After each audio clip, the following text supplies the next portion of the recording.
मला म्हणला असं मला 80 मार्क आहेत म्हणला मला इंटरव्ह्यूला. दाखव तुझा नंबर आणि तुझं हे काय मग दाखवलं नाही त्याने मला. म्हणजे ओरिजिनल मुलं सर आम्ही सगळे 60 पाच जरी आमचं काय होणार आहे सर 60 पास तरी आम्ही ऑलरेडी 80ची मुलं आम्हाला कसं पडतं आम्हाला ते त्यांनी अशी काळजी घेतली. म्हणजे आम्ही काळजी किती जरी मार्क घेतले आम्ही घेतले तरी सर एक मुलगा तू काम एवढं तुझं कॉन्फिडन्स चांगला आहे म्हणजे तू नोकरी करतोस कशी पाहिजे म्हणून सर आजकाल एवढी गरज आहे म्हणलं. माझं लग्न झालं नाही वडील नाहीत म्हणलं मला गरज आहे म्हणलं सर करतो म्हणलं नोकरी म्हणलं. रत्नागिरीला पण सेम प्रश्न विचारले मला असं माझं सर त्यांच्या मनावर म्हणजे ह्याचे की नाही असं आहे सर ते सगळं त्यांच्या ते कोणाला माहिती आहे सर मार्क किती माझा माझा मित्र आहे तो त्यांनी MPSC मेन्समध्ये दिले आहेत ते इंटरव्ह्यूला गेला होता भंडाऱ्याला त्याला त्यांनी म्हणजे फेल केलं त्यांनी ते म्हणा मला 70-72 मार्क होते म्हणलं मला माझं म्हणजे बघा किती म्हणजे अवघड अवस्था आहे. फक्त त्या मुलाची माहिती त्याचा परीक्षा नंबर कोणता आहे म्हणून जेव्हा त्याचं नाव मोबाईल नंबर ॲड्रेस येईल तेव्हा तुम्हाला कळलं की हा मुलगा सगळं काम करतो या किंवा खात्रीवर काम करते नाही सिलेक्शन झालं याचं त्यामुळे सर त्यांनी आमचं पण एवढं सांगितलं करावं आणि पुन्हा चांगल्या द्यावी. माझ्यासाठी सर माझे असे 20 मित्र आहेत सर माझे मित्र की मला परत कॉन्टॅक्ट येऊन पण माझ्यासोबत ते की त्यांनी ते उपाध्यक्षाचं काही सर ऐकलं उपाध्यक्षाचे म्हणले ते फास्ट फूड यांनी दोन्ही परीक्षा दिलेल्या आहेत शिपाई पदासाठी आणि लिपिक पदासाठी. तर त्यांना जो अनुभव आला परीक्षेमध्ये तर तो अनुभव ते आता MPSC आणि MPSC करतो 2 वर्ष दिल्लीला होतो मी 2 वर्ष पुण्याला होतो. त्याला सांगितलं की फॉर्म भरतो 200 राहत होते का असं म्हटलं तू शहराच्या त्याच्यावर आम्ही परीक्षेची उकळी सकाळी 10 ते 12 सुटली होती माझी 8 वाजेपर्यंत आमची परीक्षा झाली. त्यानंतर 11 वाजता सगळ्या मुलांना ही गोष्ट लक्षात आली त्यामुळे सगळ्या मुलांनी गोंधळ घातला कॉम्प्युटर फोडे दिले आणि परीक्षा बंद करायला सगळ्या ठिकाणी 21 तारखेची महाराष्ट्रात पुणे नाशिक या दिवशी जालना सेंटरला होते लिपिके पदाचे. ज्यावेळेस सकाळी तिथं मी गेलो 9 वाजता मागच्या दिवशी 2 वाजता सांगितलं की तुमची उद्या परीक्षा घ्यायला 23 तारखेला मला औरंगाबाद सेंटर देण्यात आलं जे चलायचं नाही. औरंगाबादला वाईट शिमरला एका मुलांच्या कानामध्ये ते हे सापडलं पात्र केलं एकदाच केलं सोडा मी ते वाटलं पण सोडलं असं 7 वाजता पडली मला लिपिक पदाला 250 जागा असून आणि लिपिक माझी चुका आहे 20 तारखेला 1 दिवस अगोदर गेलो 20 5 9 तारखेपर्यंत ऑफिशियल रिपोर्ट 9 जानेवारी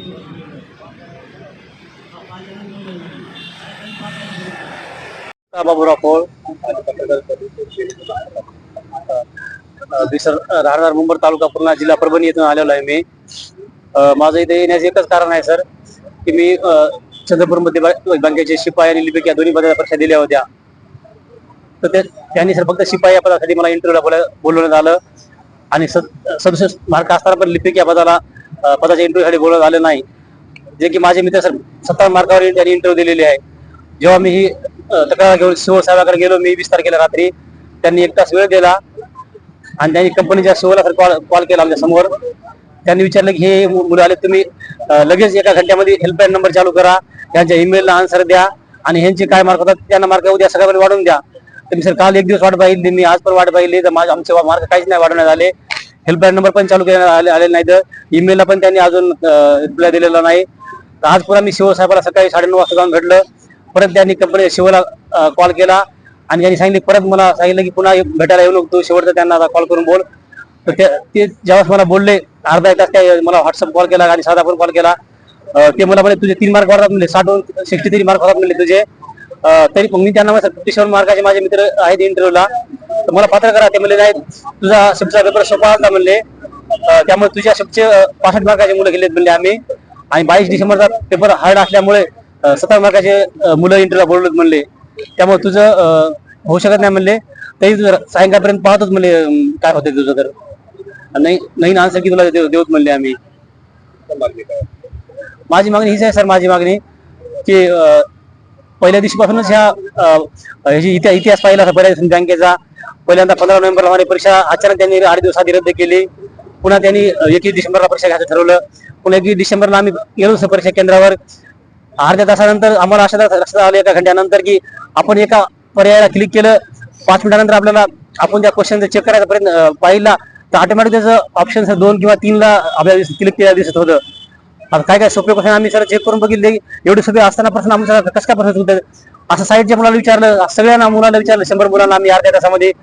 आणि 11 वाजता सर आम्ही गोंधळ करून तिथली भरती रद्द केली. आणि त्यानंतर पूर्ण महाराष्ट्रातल्या पुणे सेंटर असो, अमरावती सेंटर असो, नागपूर असो, औरंगाबाद आणि नांदेड असे 5 पण सेंटरच्या 21 डिसेंबरच्या पूर्ण सेंटर रद्द करण्यात आल्या. आणि त्यांनी आम्हाला सांगितलं सर तुमची परीक्षा 1 दिवसात घेण्यात येईल. पुन्हा 22 डिसेंबरची आमची सर लिपिक या पदाची परीक्षा होती जालना या सेंटरला. पुन्हा त्या आम्ही सकाळी गेलो सेंटरला 9 वाजता, तर त्यांनी सांगितलं मॅनेजमेंटनं आमच्या इथं आम्ही परीक्षा घेणार नाही असं आम्ही कळवलेलं आहे कंपनीला. त्यामुळे तुमची चंद्रपूर या जालना या ठिकाणची परीक्षा सोडून बाकी महाराष्ट्रात 40 ठिकाणची परीक्षा होणार आहे असं त्यांनी सांगितलं. आणि कंपनीला कॉल केला असता ते म्हणले की तुम्हाला आम्ही नवीन हॉल तिकीट येईल म्हणले. आणि लगेच आम्हाला त्या दिवशी 22 डिसेंबरला 4 वाजता हॉल तिकीट आले आम्हाला की उद्या 23 तारखेला आमचे 12 वाजता औरंगाबाद या ठिकाणी परीक्षा घेण्यात आली. त्यामुळे तिसरं सेंटर भेटलं आम्हाला औरंगाबाद सर. ठिकाणी आमची परीक्षा झाली. तिथं सर कोणती बी तपासणी नव्हती किंवा ते थंब याला बायोमेट्रिकची सुविधा नव्हती किंवा अशी कोणतीच सुविधा त्यांच्याकडे नव्हती की. आणि औरंगाबादला 22 डिसेंबरला एक मुलगा ते कानामध्ये ब्लूटूथ घेऊन सापडला, त्याच्यावर त्यांनी पोलीस कारवाई केली एकाच मुलावर. पण सर माझं एवढंच म्हणणं आहे सर, पहिल्यापासूनच ही भरती सर म्हणजे गोंधळात राहिलेली आहे किंवा भ्रष्टाचारामध्ये आढळून आलेला आहे सर. तर आमचं म्हणणं एवढंच होतं की TCS महाराष्ट्रात TCS आणि IBPS या 2 चांगल्या कंपन्या असताना महाराष्ट्रातल्या त्यांनी ITI या दिल्लीतल्या ब्लॅक लिस्टमध्ये असलेल्या एजन्सीकडे त्यांनी एक्झाम देण्याची जबाबदारी दिली. तर आमचं म्हणणं आहे ती पूर्ण परीक्षा रद्द करून परत IBPS किंवा TCS परीक्षा घेण्यात यावी. आता पण सर त्यांनी आम्हाला इंटरव्ह्यूला बोलवण्यात आलंय, त्यामध्ये मला पण माहित नाही की सर मला मार्क किती आहेत किंवा माझ्या मित्राला मार्क किती आहेत. त्यामुळे उद्या सिलेक्शन जरी झालं तरी काहीच कळणार नाही सर, म्हणजे मार्क कोणाला किती आहेत मार्क तर. आणि इंटरव्ह्यू सर फक्त नावाला इंटरव्ह्यू 10 मार्क झाला. मला 60 जरी मार्क असून काही फायदा नाही. सौदी देशाला त्यांनी 80 मार्क दिले इथल्या काही मुलांना. इंटरव्ह्यू 10 पैकी 10 मार्क दिले 70 मार्कापर्यंत पोहोचतो तर मी. त्यामुळे सर ह्याच्यामध्ये म्हणजे 20-30 लाखाचा म्हणजे घोटाळा झालेला आहे. आणि ह्याच्यामुळे गरीब आणि प्रामाणिक अभ्यास करणाऱ्या मुलांवर अन्याय झालेला आहे. एवढंच माझं म्हणणं आहे की परीक्षा रद्द करून पुन्हा घेऊन प्रामाणिक विद्यार्थ्यांना न्याय द्यावा. आणि मनोजदा म्हणजे एवढंच माझी गोष्ट आहे की मनोजदादांना हा मुद्दा मांडला मला पण खूप आवडला, कारण त्यांच्यामुळे महाराष्ट्रात आता ज्या 10-12 जिल्ह्यामध्ये परीक्षा सुरू आहेत, तर ह्या गोष्टीमुळे बाकीच्या जिल्हा परिषदेचे परीक्षा घेतील ते चांगले घेतील आणि 80-90% तरी इमानदार मुलांना ते घेण्याचा प्रयत्न करतील या गोष्टीमुळे. कारण हायकोर्टात पण पिटिशन दाखल आहे, उद्या हायकोर्ट काही निर्णय देऊ शकते. त्यामुळं ह्या गोष्टीमुळे महाराष्ट्रातल्या गरीब मुलांना फायदा होऊ शकतो, शेतकऱ्यांच्या मुलांना. धन्यवाद सर.